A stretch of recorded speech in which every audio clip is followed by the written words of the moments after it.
Hello and welcome. My name is Kevin McIntyre. I'm the superintendent of the Milford Public Schools. I've got three very special guests with me here today.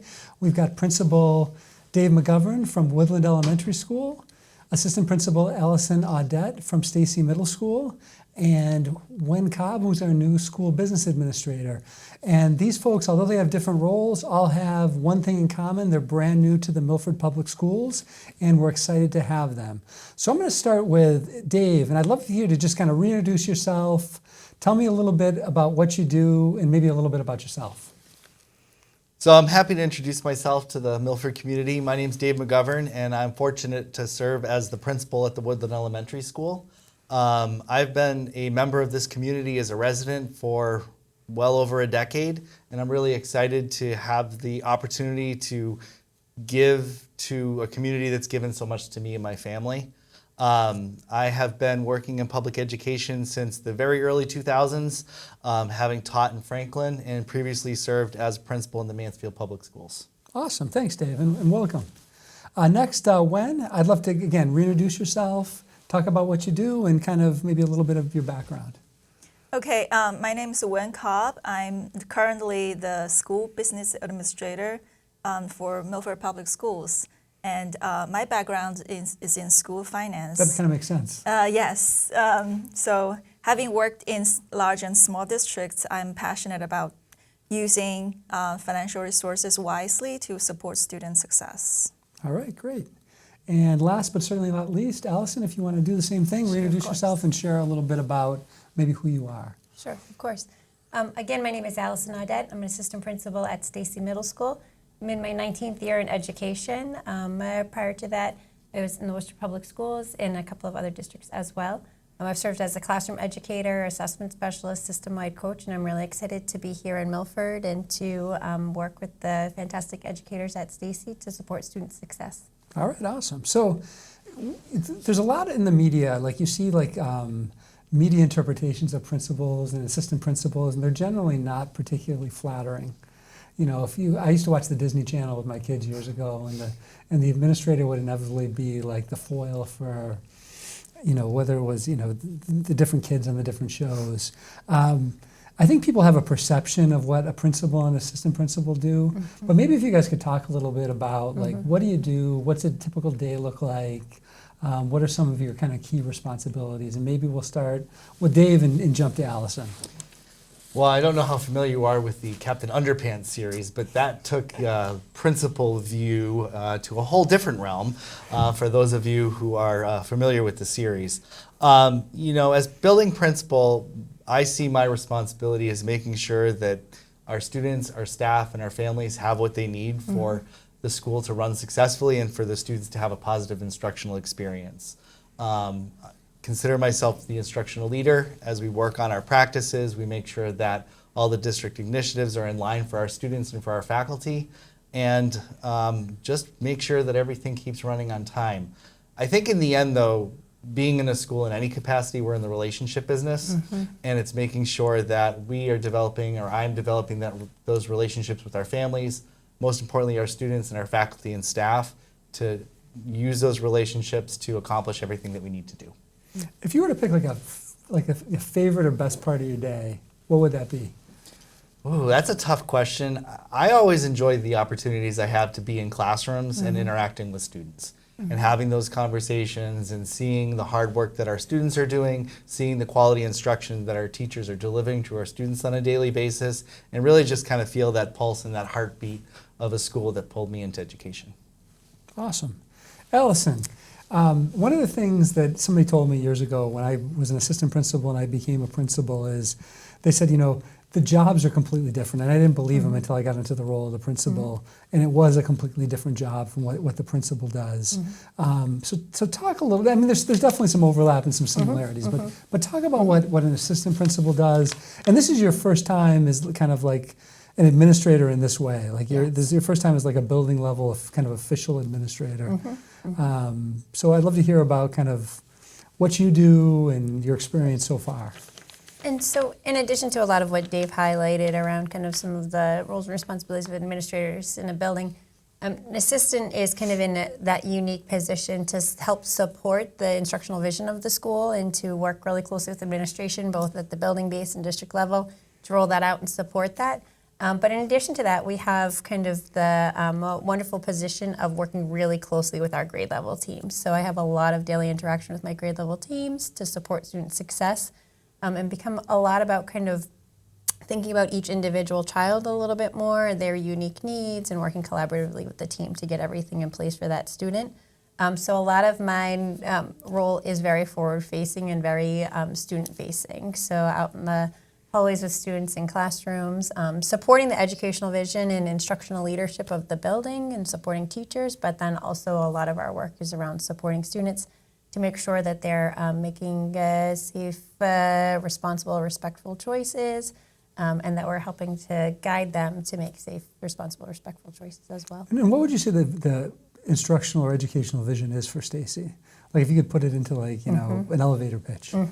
To ensure that all of our students have equitable access to high quality educational experiences and that we're really being responsive to student needs when they come in the door. So access to high quality instructional materials, access to high quality instruction on a daily basis, and that it's responsive to our students' social and emotional needs, academic needs, and behavioral needs as well, to give them the skills and knowledge they need to be successful in all their future endeavors. All right, I'm going to ask you the same question I asked Dave. What's the favorite part of your day? Oh, that's a tough one. I love first thing in the morning when the students come in the cafeteria and they're interacting with myself and other educators. It's just a really nice time to see them, to make connections, and to build that strong relationship with them. I also really do love grade level team meetings because it's such an awesome opportunity to just see the dedication and the collaborative nature of our teams and how they truly are student-centered. And so those rich conversations with colleagues around each child, what their needs are and how we can better support that child, leveraging the strengths the child's bringing into the classroom, and then also opportunities for growth. So it's kind of a really hard thing to pick just one because I love having that opportunity with the students to build the rapport and relationship every morning. And then throughout the day as well, but then also those collaborative team meetings. And so for our viewers at home who aren't sure what happens in these collaborative team meetings, what's talked about? What do you guys focus on? Great question. What's a typical Great question. team meeting? So sometimes it's sharing best practices and what's working really well. Sometimes it's thinking about students that might need some additional supports, really using the data to identify what additional supports that student might need, and then how we as a team can implement some of those strategies to support them to be more successful in the classroom, and then also in social interactions with peers and ensure that their emotional well-being is in place. And so we do meet each week and kind of come together. It's great having the cluster model where it's the same group of teachers that share the students so they can share different perspectives across the content areas to make sure we're capturing a good, true snapshot of each individual student and their abilities. Awesome, thank you. So unlike Dave and Allison, your position isn't kind of lampooned, internationally, I would say, not just nationally, but internationally on, different television shows and in books and comic books and probably online. Just us. Just these two guys. So what does a school business administrator do? What are the key functions? What's your day-to-day look like? So people at home kind of get a sense of what you're doing. Because I think they see you at school committee meetings, they hear your reports, but what are you doing on a day-to-day basis? So my role as the school business administrator is always being referred as the money person behind the scenes. And my role is to manage the financial and operational resources of the district. And in Milford, I actually start to take on some personnel management piece, and it just makes sure that the students' needs are met, and also we need to be responsible for the taxpayers' money, like the financial resources. And my day-to-day is going to meetings.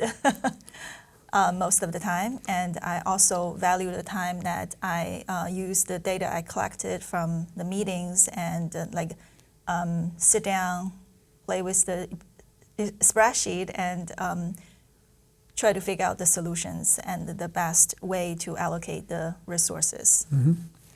And so there's a few key things. So we're heading into budget season for the, and this will be your first budget in Milford. I know you've done it before in Worcester and Blackstone, Millville, and Wellesley. You've been involved in the budgeting process. How are you approaching the budget process in Milford this year, would you say? And I don't want you to get down to like real tiny details, but like big picture, how are you kind of approaching it?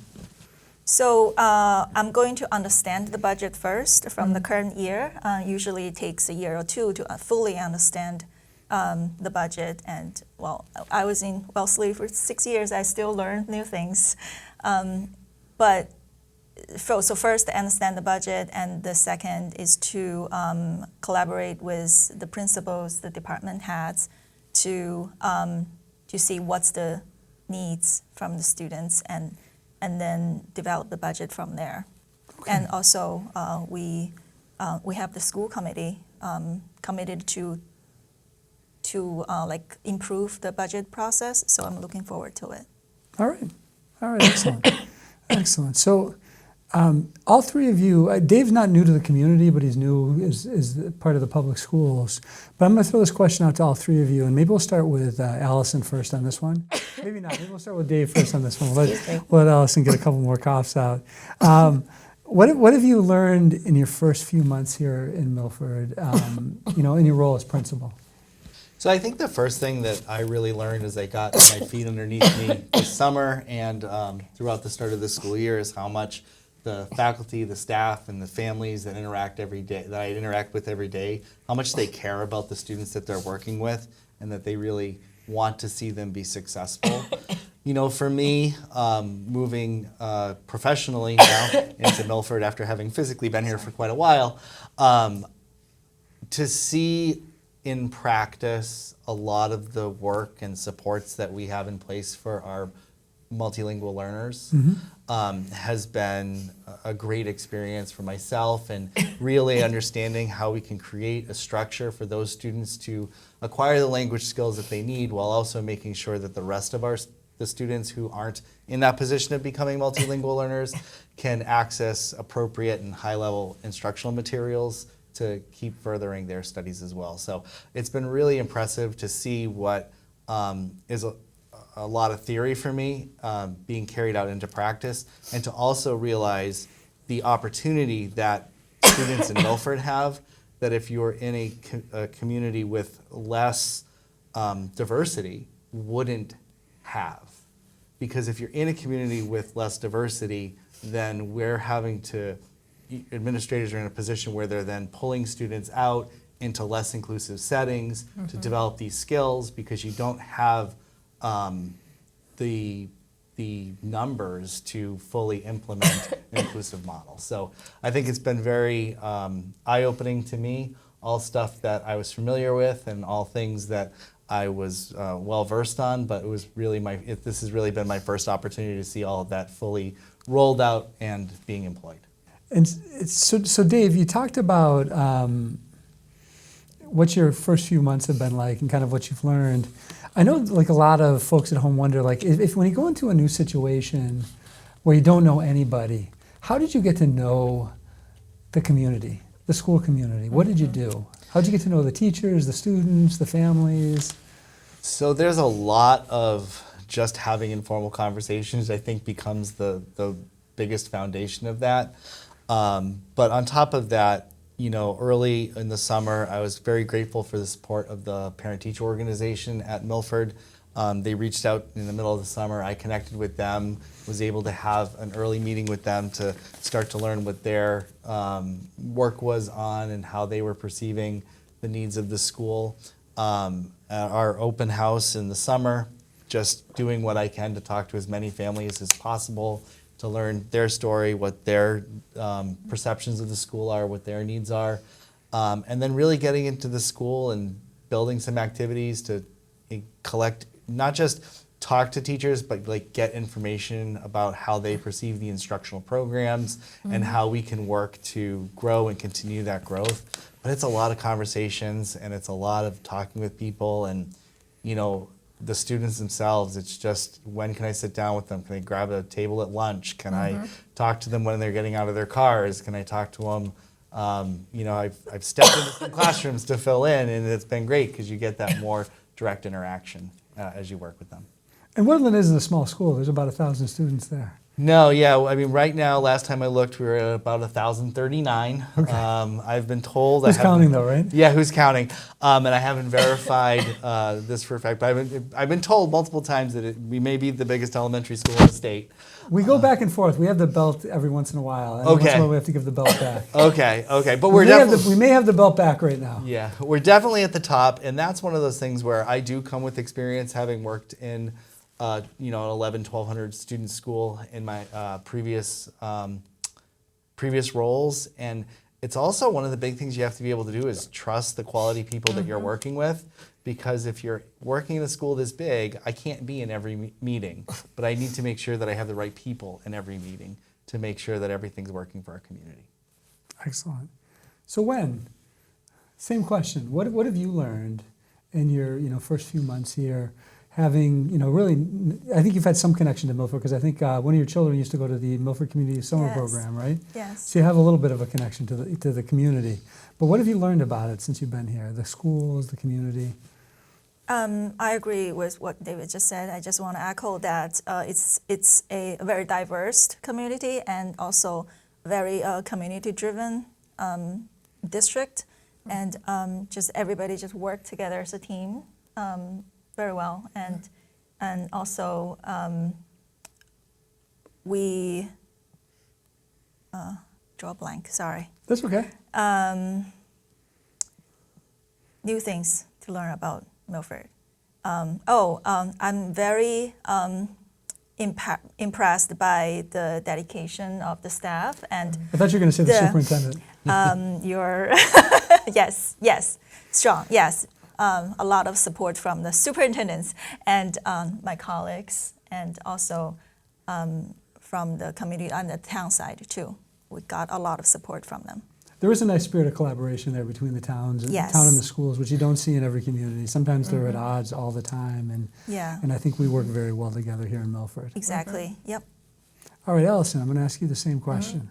I'm going to have to agree and reiterate a lot of what David and Wen shared as well. One of the things that first struck me is just truly how student-centered and how caring the Milford Public Schools has been, and genuinely caring for the welfare of every child that steps through the door. And that's something that I love about this district. I love the collaboration. It truly is a what can we do as a school community to partner with the community as a whole, partner with the families and caregivers to support student success. So really just reiterating and agreeing with the idea of collaboration and that really, truly genuine care for each and every student that comes through our doors. Now, middle school developmentally, some people argue, is one of the most challenging times, and Dave's been there. That's why he's nodding his head vociferously. How do you approach like that time of life? Because kids are going through so many changes. You're moving from like an elementary situation where there's a lot of dependence on the teacher to a much more independent situation. Kids are going through puberty, all the changes that you're heading into your teen years. All those things are happening, which can make it I think a challenging time for the kids, and it's challenging for the educators in some cases to kind of, wrangle them in as they're kind of, maneuvering this kind of independence and change. I jokingly say I have it at work and at home, being a parent myself and having children who are in middle school and transitioning to high school. My day, 24 hours a day, is well-versed in the middle school realm of life.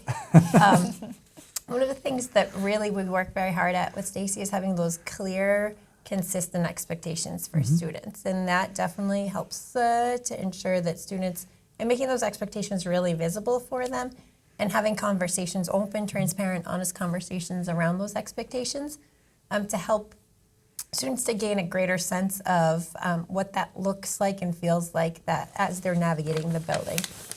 Definitely we see that transition from elementary school and There are still the students who are trying to line up just to go out into the hallway between class, and so really supporting them around those clear expectations and how to carry themselves, but then also helping them to gain a sense of independence, but to do so in an appropriate way, and really kind of also helping them to become more like autonomous learners, to really advocate for themselves and their needs. So it's a really fun period of life.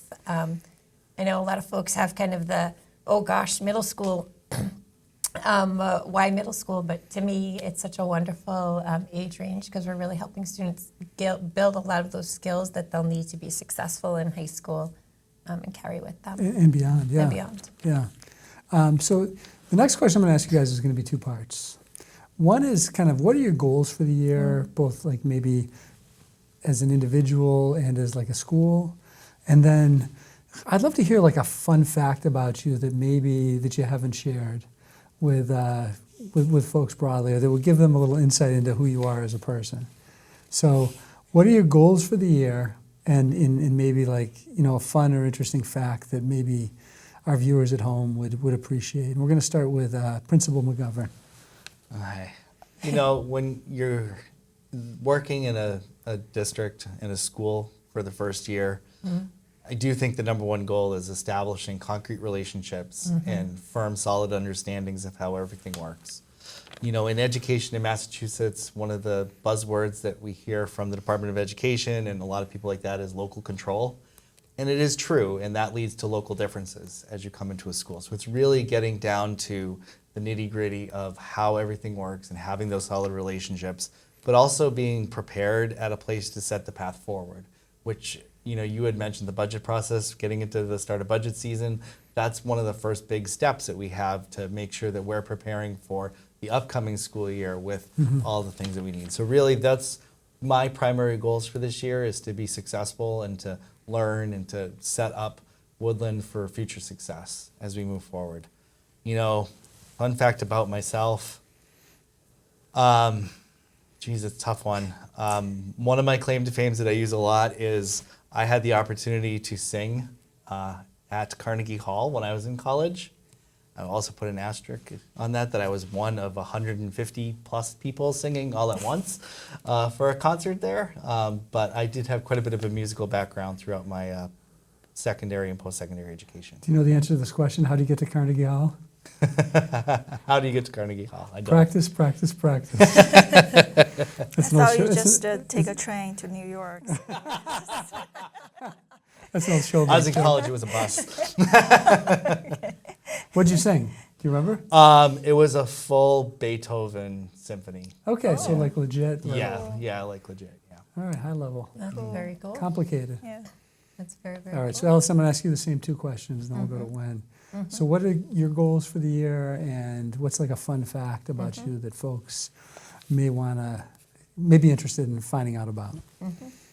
Oof, the fun fact is the most stressful of them. So I'll start with the goal for the year. So again, kind of reiterating, same as Dave, like to really establish that solid rapport with the students, caregivers, and staff alike, to really build up kind of our relationship and our trust within each other.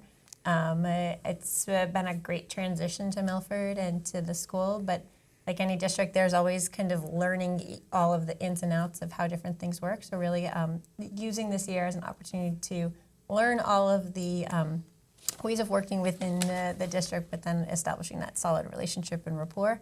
And then to work really collaboratively with our teams around kind of ensuring we have like that same vision for what high quality instruction looks like for our students, and how to best support them to achieve that. So what are your goals for the year? My goals for the year. Okay. The first goal is to know everybody's role and everybody's personality, and build relationships, and also, like I said, understand the budget and build a working budget for next year. And also, I want to support my some of the new staff through the transitions, and maybe look at some of the current processes and make some improvement and be compliant with the law. state law and federal law. Okay, Yeah. great. And what's a fun fact? Before I go back It's to a hard one. it doesn't have to be fun. It could just be a I've fact. got mine ready now. Oh, it's a fact. Okay, I love food. Wherever I travel, I look for the best food to have, to explore. And I welcome the restaurant recommendations. All right, excellent. And back to you. All right, Allison. so I'll go with I live on a farm. Okay, I live on a farm. all right. And what kind of animals do you have? I have sheep, I have goats, chickens, ducks, some of the usual farm animals. All but right. Mainly sheep and goats. I'd love for you to talk to families, talk to students. What would you like? What message would you like to send to the viewers, the community? What would you like to say about the Milford Public Schools, your school, your department, what you want to do? It could be any of those things. And we'll go back to Dave. Woodland it's a great school. There are a lot of people in that building every day that really care about our students and want them to have the best opportunities that they can. And everybody that I talk to there, they articulate it maybe with different words, but I always say that schools are here to open doors. We teach students how to read, we teach students how to write, math, we teach them how to help control their emotions, we teach them how to have expected behaviors in public. We're an institution of teaching and learning.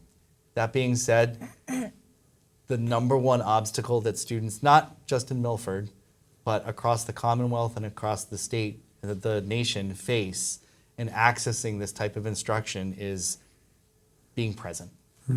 And one of the big things that I always stress with families everywhere is being present at school opens up a lot of doors. And we are really constantly working to help improve student attendance and work with families where their students are struggling to attend, because I know, and I've seen in education, as students get older and older, those habits are harder and harder to break. And we can put the best instructional materials in our classrooms. We can have the high quality teachers that we have. We just got to make sure we put our high quality students in front of them. And I think that's the message that I have for the community here, but really everywhere. Okay. Allison? The message I'd have is to just really reiterate that Stacy is a community of, or I should say it has a staff that is probably one of the most dedicated, caring staffs I've ever seen. Truly on a daily basis, it's incredible to see how above and beyond our educators go to really think about each child and how they can better support that child, and go to great lengths to really think about how can they get the student engaged, excited about their learning. And so it truly is a student-centered school filled with caring educators who are working really hard to support each child. And Wen, you're going to have the last word. Okay, so the only thing I want to say is I heard from many people that Milford is a great place to live and learn, and we'll all work together to help your students to grow and succeed. So everything we do is for your students. Then we need your feedback, whether it's during the budget season or any time, to help us to improve. All right, well, I want to thank Wen, Allison, and Dave for joining us today. This is going to be the first in a series of several shows where you're going to get to meet some of our staff members, some of our teachers, learn about what they do, learn about some of the issues and challenges the public schools are working with, and also looking at some of the great things that are happening all across the Milford Public Schools, and there's a ton of great things happening. Thank you for joining us today, and have a wonderful evening.